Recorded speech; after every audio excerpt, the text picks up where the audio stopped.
I'm Brittany Lewis with Forbes Breaking News. Senator Elizabeth Warren reacted to the leaked Supreme Court draft opinion that revealed Roe v. Wade could be overturned. She claimed, quote, a far-right extremist Supreme Court wants to force their views on every American. She urged fellow lawmakers to support the Women's Health Protection Act, which the Senate will vote on Wednesday. If passed, it will codify abortion rights into law. Here's more from the Massachusetts Democrat. Senate to take action to protect abortion rights and defend our constitutional rights. A far-right extremist Supreme Court wants to force their views on every American. Roe v. Wade has protected the right to a safe legal abortion for nearly 50 years. Though Republicans have tried to challenge it in court many times, the Supreme Court has reaffirmed Roe over and over and over again. Until now. So what changed? Why is something that is repeatedly referred to as settled law on the threshold of being swept away like so much dust?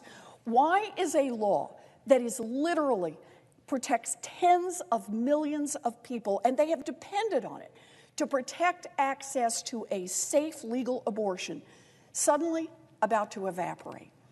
We don't arrive here accidentally. We are here because Republican politicians have spent decades plotting for this moment. They have cultivated extremist judges. Groups like the Federalist Society have screened possible candidates and drawn up lists of which possible candidates could and could not be counted on.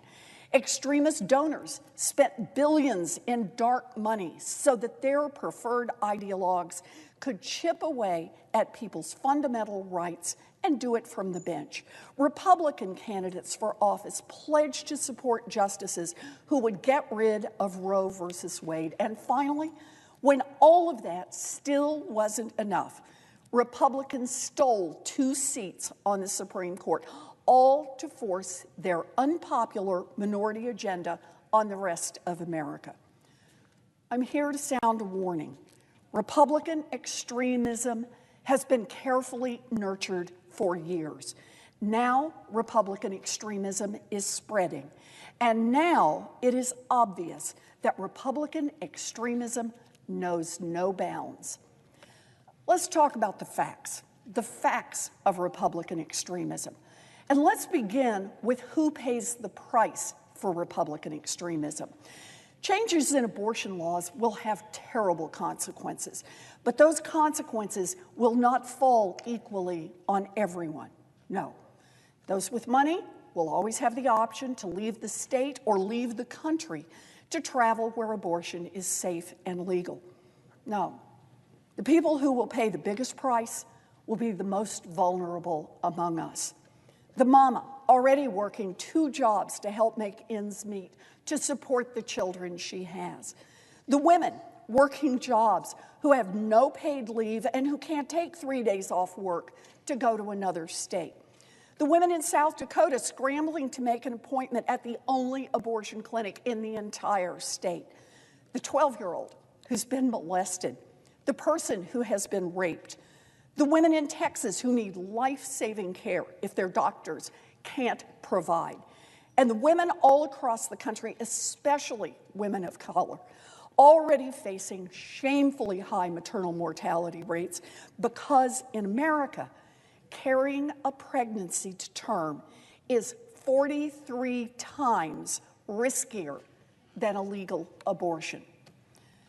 These are the facts about overturning Roe versus Wade, and these are the people disproportionately, low-income women, women of color, and women in rural communities who will pay the price for Republican extremism.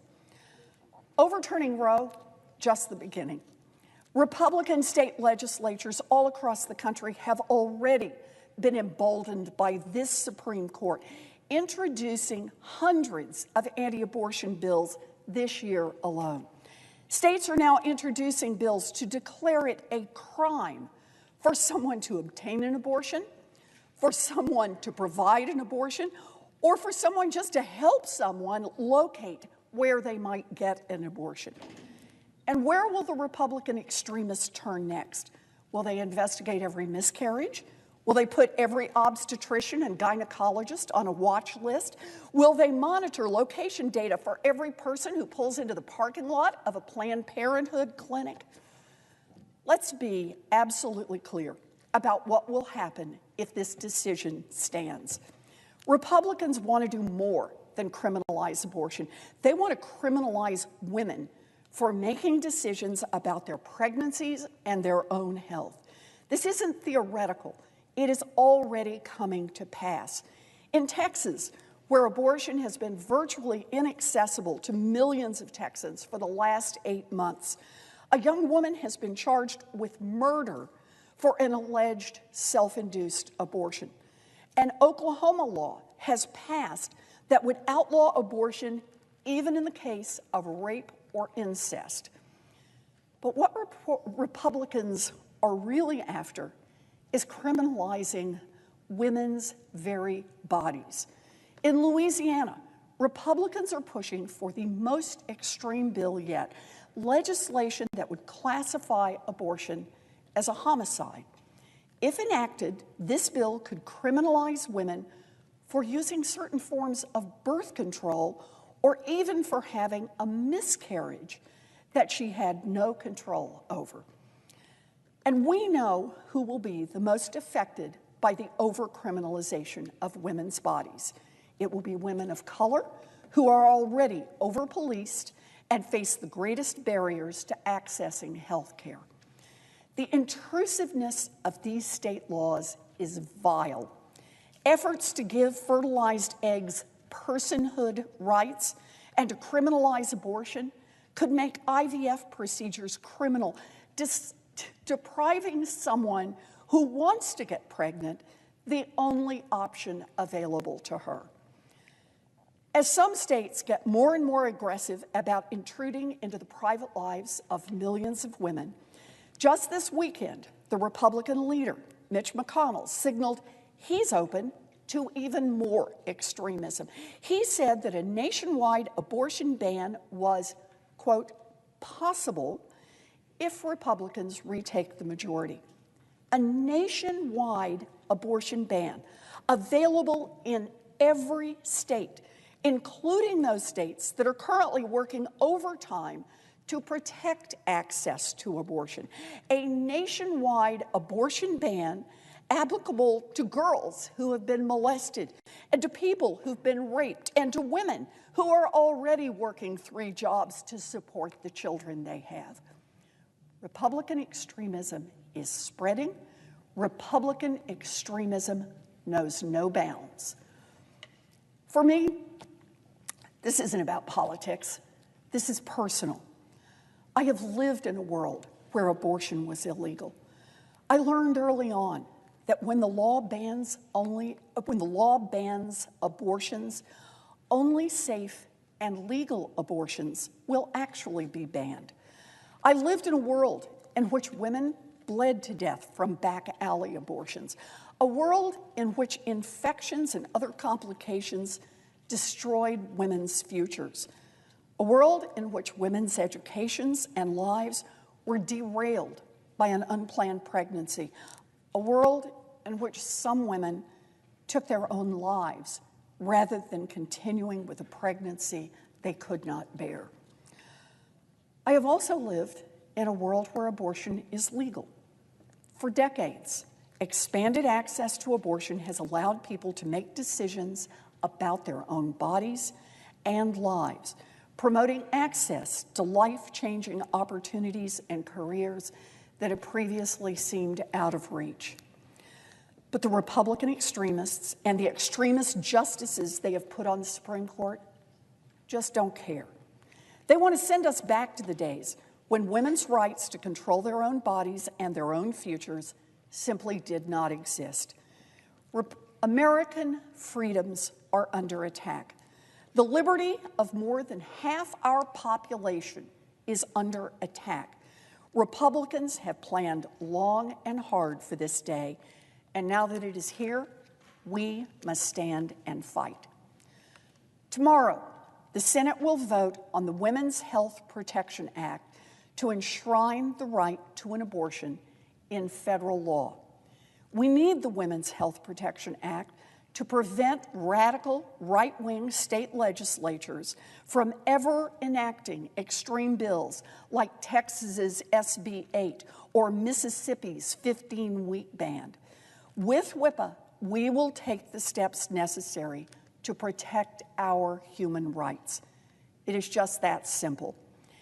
And for everyone who says we don't have the votes in the Senate to get this done, I say, then get in the fight and give us the senators who will get it done.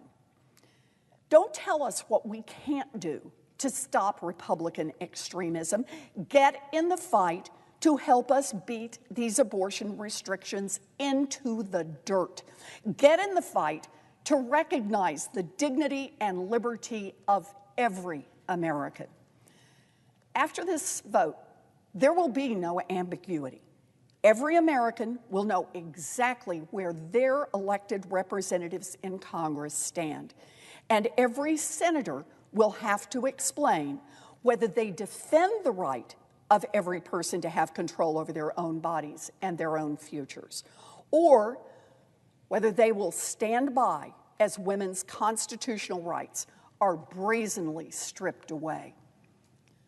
Whenever this court strikes down freedoms and rights guaranteed by the Constitution, Congress must defend Americans every single time. I'm angry that a group of unelected ideologues on the Supreme Court think that they can turn current law upside down and dictate to tens of millions of people across this country the terms of their pregnancies and their lives. But the Supreme Court does not get the last word on the right to a safe and legal abortion. The American people, through their leaders right here in Congress, can take action. And that is why I will vote to support the Women's Health Protection Act. That is why I will fiercely oppose any threat to our liberty. And that is why I will continue to fight with every bone in my body to protect the right of every woman to control her own future. Republican extremism is spreading. Republican extremism knows no bounds. Tomorrow, we have a chance to fight back, and we will fight back. I have lived in a world where abortion is illegal, and we are not going back. Never. Mr. President, I yield the floor.